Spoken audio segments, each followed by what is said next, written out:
Chapter 9. The Midnight Duel.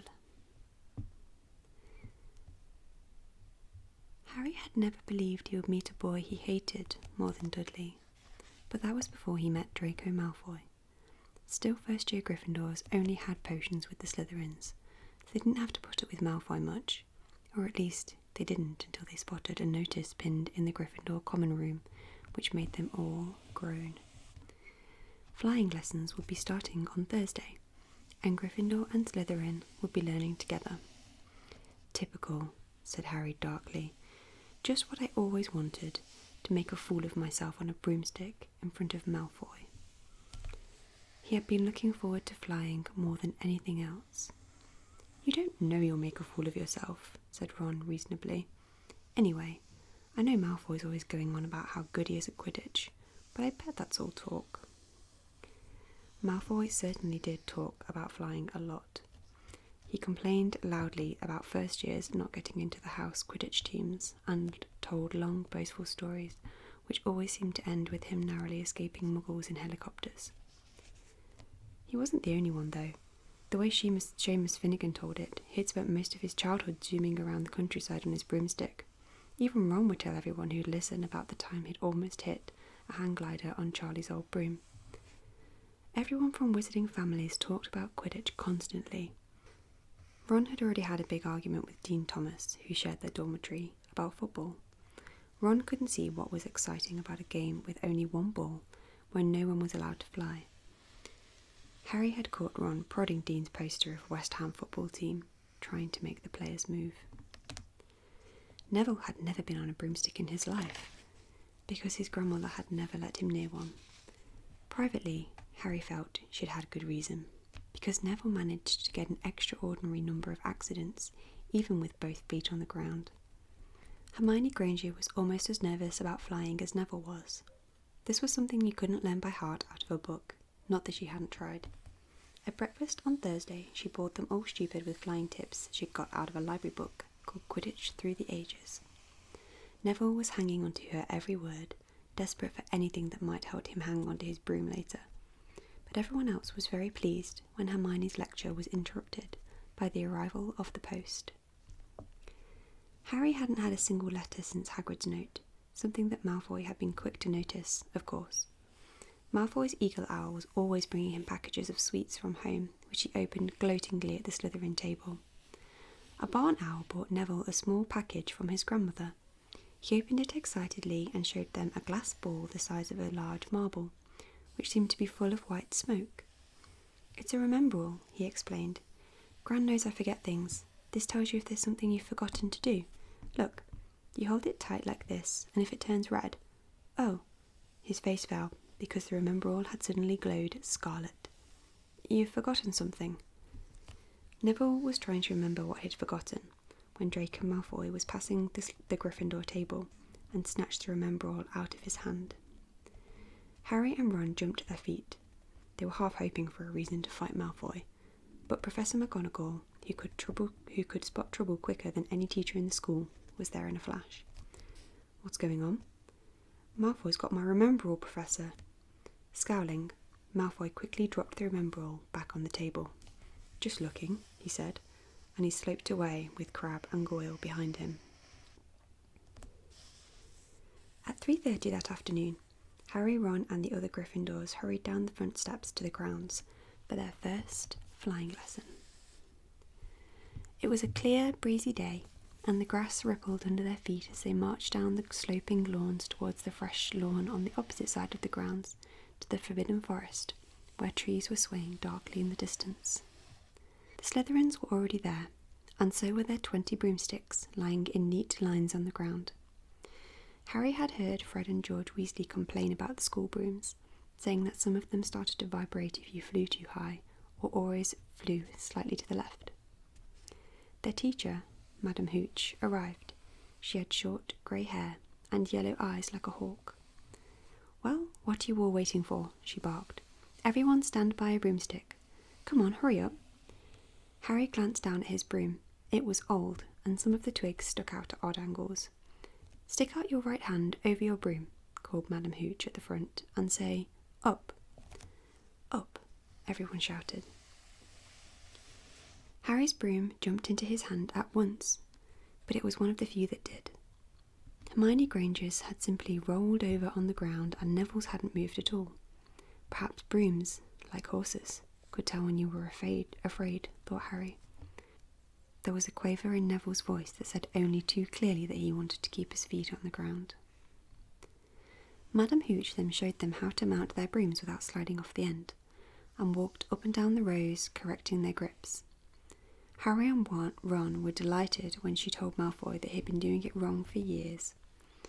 Now, when I blow my whistle, you kick off from the ground hard, said Madame Hooch. Keep your broom steady, rise a few feet, and then come straight back down by leaning forward slightly. On my whistle, 2, 3. But Neville, nervous and jumpy and frightened of being left on the ground, pushed off hard before the whistle had touched Madame Hooch's lips. "Come back, boy," she shouted. But Neville was rising straight up like a cork shot out of a bottle. 12 feet, 20 feet. Harry saw his scared white face look down on the ground falling away, saw him gasp, slip sideways off the broom, and wham! A thud and a nasty crack, and Neville lay face down on the grass in a heap.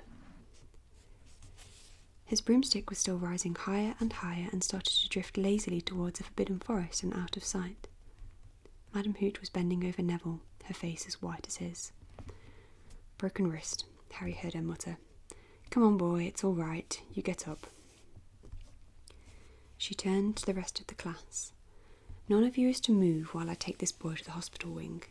You leave those brooms where they are or you'll be out of Hogwarts before I can say Quidditch. Come on, dear." Neville, his face tear-streaked, clutching his wrist, hobbled off with Madame Hooch, who had her arm around him. No sooner were they out of earshot than Malfoy burst into laughter. "Did you see his face, the great lump?" Other Slytherins joined in. "Shut up, Malfoy," snapped Parvati Patil. "Oh, sticking up for Longbottom," said Pansy Parkinson, a hard-faced Slytherin girl. "Never thought you'd like that fat crying little baby, Parvati." "Look," said Malfoy, darting forward and snatching something out of the grass. "It's that stupid thing Longbottom's gran sent him." The remember all glittered in the sun as he held it up. "Give that here, Malfoy," said Harry quietly. Everyone stopped talking to watch. Malfoy smiled nastily. "I think I'll leave it somewhere for Longbottom to collect. How about up a tree?" "Give it here," Harry yelled, but Malfoy had leapt onto his broomstick and taken off. He hadn't been lying, he could fly well. Hovering level with the topmost branches of an oak tree, he called, "Come and get it, Potter." Harry grabbed his broom. "No," shouted Hermione. "Madame Hooch told us not to move. You'll get us all into trouble." Harry ignored her. Blood was pounding in his ears. He mounted the broom and kicked hard against the ground, and up, up he soared. Air rushed through his hair and his robes whipped out behind him. And in a rush of fierce joy, he realised he'd found something he could do without being taught. This was easy. This was wonderful. He pulled his broomstick up a little to take it even higher, and heard screams and gasps of girls back on the ground and an admiring whoop from Ron. He turned his broomstick sharply to face Malfoy in mid-air. Malfoy looked stunned. "Give it here," Harry called, "or I'll knock you off that broom." "Oh yeah," said Malfoy, trying to sneer, but looking worried. Harry knew, somehow, what to do. He leant forward and grasped the broom tightly in both hands, and it shot forward towards Malfoy like a javelin. Malfoy only just got out of the way in time. Harry made a sharp about turn and held the broom steady. A few people below were clapping. "No Crabbe and Goyle up here to save your neck, Malfoy," Harry called. The same thought seemed to have struck Malfoy. "Catch it if you can, then," he shouted, and he threw the glass ball high into the air and streaked back towards the ground. Harry saw, as though in slow motion, the ball rise up in the air and then start to fall. He leant forwards and pointed his broom handle down. Next second he was gathering speed in a steep dive, racing the ball. Wind whistled in his ears, mingled with the screams of people watching. He stretched out his hand. A foot from the ground he caught it, just in time to pull the broom straight and he toppled gently onto the grass, with the Remember-All clutched safely in his fist. "Harry Potter!" His heart sunk faster than he'd just dived. Professor McGonagall was running towards him. He got to his feet, trembling. Never, in all my time at Hogwarts. Professor McGonagall was almost speechless with shock, and her glasses flashed furiously. "How dare you? You might have broken your neck." "It wasn't his fault, Professor." "Be quiet, Miss Patil." "But Malfoy..." "That's enough. Mr. Weasley, Potter, follow me now." Harry caught sight of Malfoy, Crabbe and Goyle's triumphant faces as he left, walking numbly in Professor McGonagall's wake as she strode towards the castle. He was going to be expelled. He just knew it. He wanted to say something to defend himself, but there seemed to be something wrong with his voice. Professor McGonagall was sweeping along without even looking at him. He had to jog to keep up. Now he'd done it. He hadn't even lasted 2 weeks. He'd be packing his bags in 10 minutes. What would the Dursleys say when he turned up on the doorstep? Up the front steps, up the marble staircase, and still Professor McGonagall didn't say a word to him. She wrenched open doors and marched down the corridors with Harry trotting miserably behind her. Maybe she was taking him to Dumbledore. He thought of Hagrid, expelled, but allowed to stay on as a gamekeeper. Perhaps he could be Hagrid's assistant. His stomach twisted as he imagined it, watching Ron and the others becoming wizards while he stomped around the grounds, carrying Hagrid's bags. Professor McGonagall stopped outside a classroom. She opened the door and poked her head inside. "Excuse me, Professor Flitwick, could I borrow wood for a moment?" Wood? Harry thought, bewildered. Was wood a cane she was going to use on him? But wood turned out to be a person, a burly fifth-year boy, who came out of Flitwick's class looking confused. "Follow me, you two," said Professor McGonagall, and they marched up the corridor, Wood looking curiously at Harry. "In here." Professor McGonagall pointed them into a classroom which was empty except for Peeves, who was busy writing rude words on the blackboard. "Out, Peeves," she barked. Peeves threw the chalk into the bin, which clanged loudly, and he swooped out cursing. Peeves threw the chalk into the bin, which clanged loudly, and he swooped out cursing. Professor McGonagall slammed the door behind him and turned to face the two boys. "Potter, this is Oliver Wood. Wood, I found you a seeker." Wood's expression changed from puzzlement to delight. "Are you serious, Professor?" "Absolutely," said Professor McGonagall crisply. "This boy's a natural. I've never seen anything like it. Was that your first time on a broomstick, Potter?" Harry nodded silently. He didn't have a clue what was going on. But he didn't seem to be expelled, and some of the feeling started coming back to his legs. "He caught that thing in his hand after a 50-foot dive," Professor McGonagall told Wood. "Didn't even scratch himself. Charlie Weasley couldn't have done it." Wood was now looking as though all his dreams had come true at once. "Ever seen a game of Quidditch, Potter?" he asked excitedly. "Wood's captain of the Quidditch team," Professor McGonagall explained. "He's just the build for a seeker too," said Wood, now walking around Harry and staring at him. "Light? Speedy?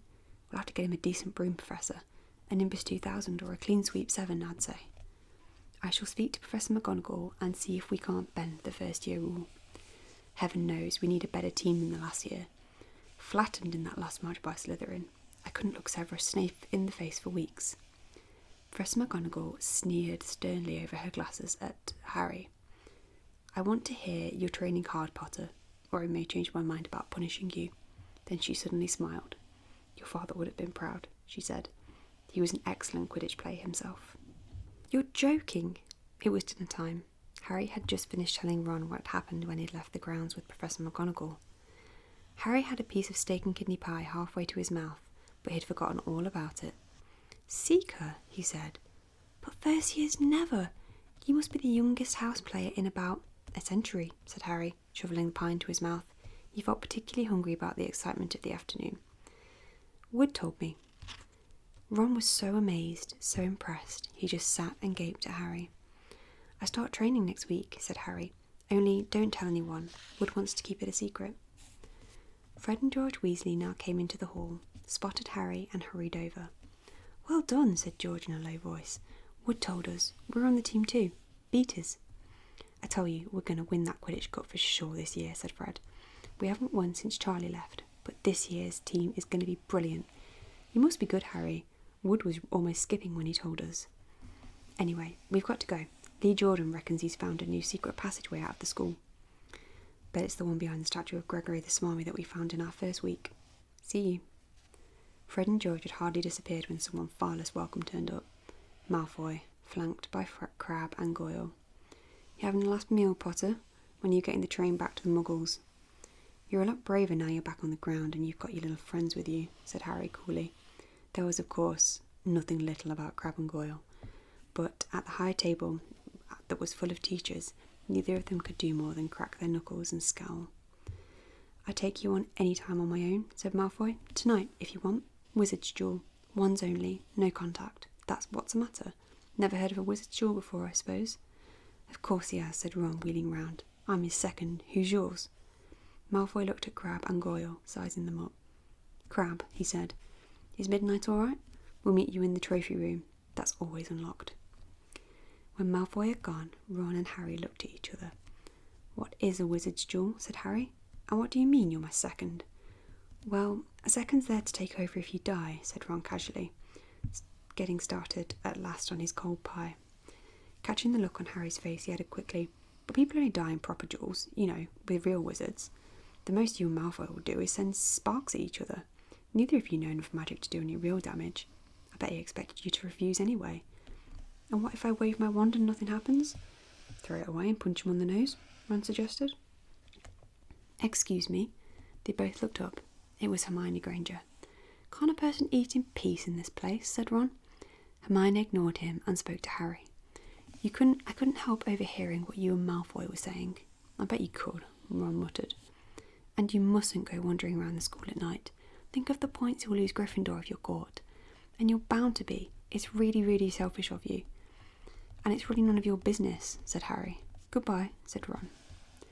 All the same, it wasn't what you'd call the perfect end to a day, Harry thought, as he lay awake much later listening to Dean and Seamus falling asleep.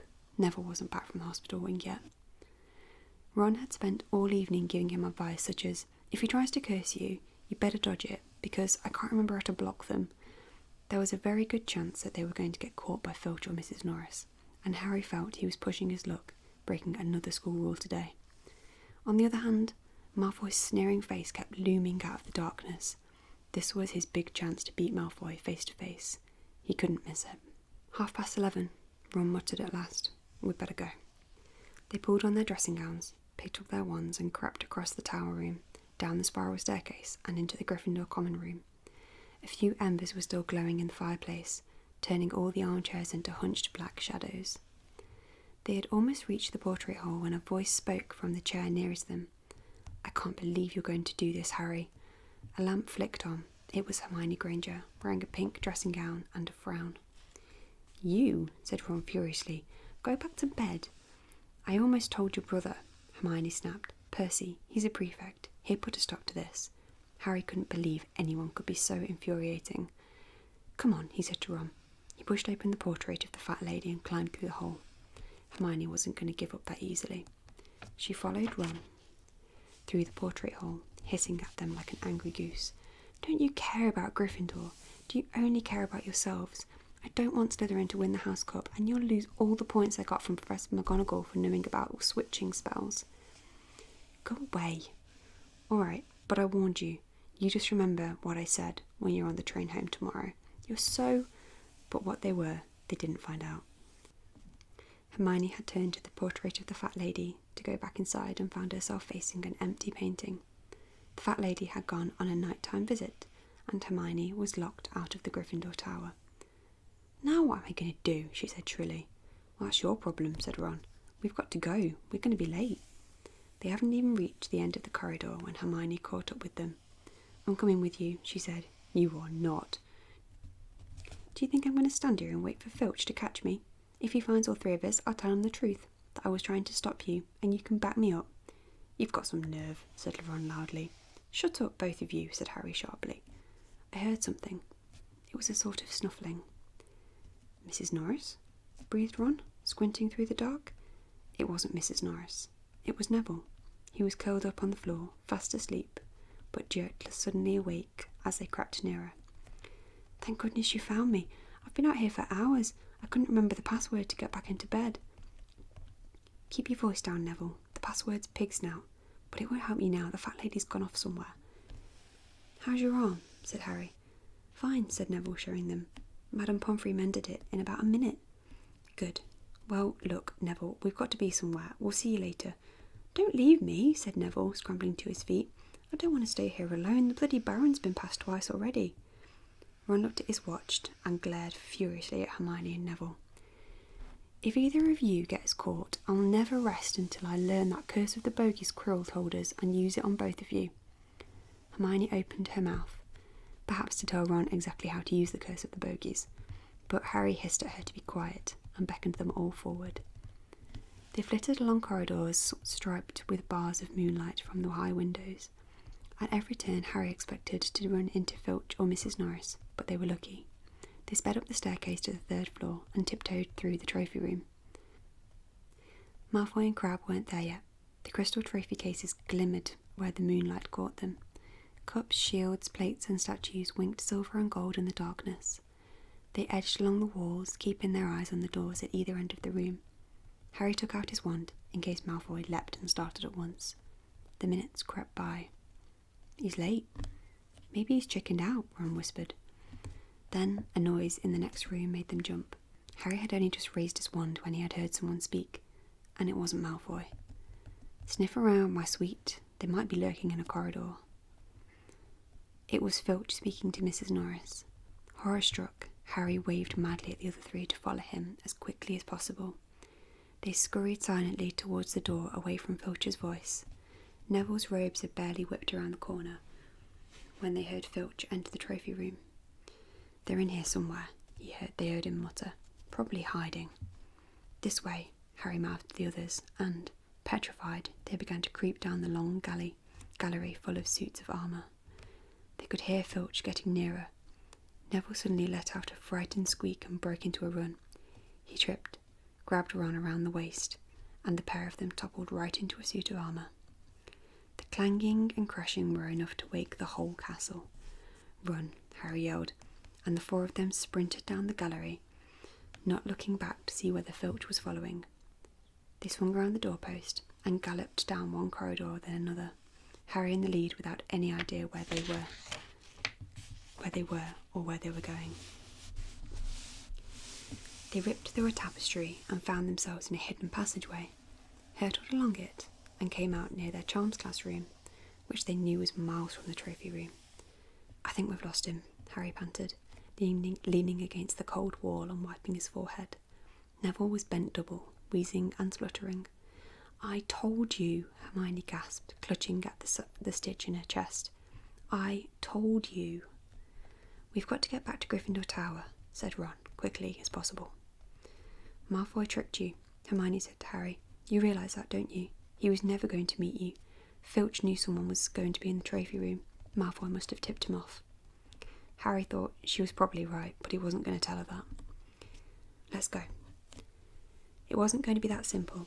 They hadn't gone more than a dozen paces when a door knock rattled and something came shooting out of a classroom in front of them. It was Peeves. He caught sight of them and gave a squeal of delight. Shut up, Peeves, please. You'll get us thrown out. Peeves cackled. Wandering around at midnight, little firsties?